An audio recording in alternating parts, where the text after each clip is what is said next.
ইসরায়েলের রাজনীতিতে দেখা দিয়েছে চরম অস্থিরতা।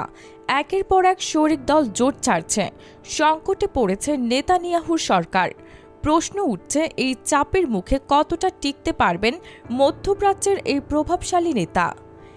ইসরায়েলের প্রধানমন্ত্রী বেনিয়ামিন নেতানিয়াহুর নেতৃত্বাধীন ডানপন্থী জোট সরকার এবার বড় ধরনের রাজনৈতিক চাপে পড়েছে।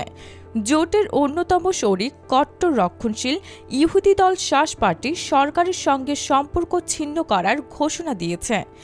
এর আগে ইউনাইটেড তোরা জুডাইজম ইউটিজে নামের আরেকটি ধর্মভিত্তিক দল থেকে ৬ জন সংসদ সদস্য একযোগে পদত্যাগপত্র জমা দেন।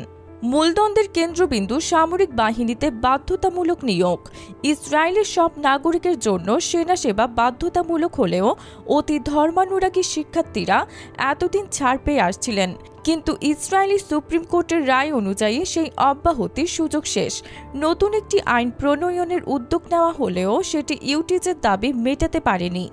এই পরিস্থিতিতে ইউটিজে এবং শাস পার্টি উভয়েই সরকার থেকে সরে দাঁড়ানোর সিদ্ধান্ত নেয়, যদিও শাস দল জানায় তারা সরাসরি সরকার পতনের জন্য ভোট দেবে না।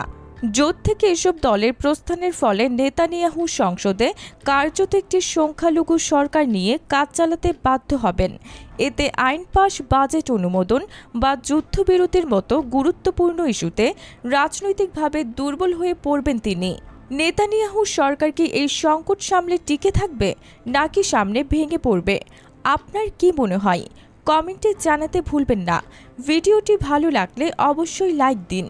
আর এমন বিশ্লেষণধর্মী প্রতিবেদন পেতে এখনই সাবস্ক্রাইব করুন বিডি ডেইলি রিপোর্ট চ্যানেলটি।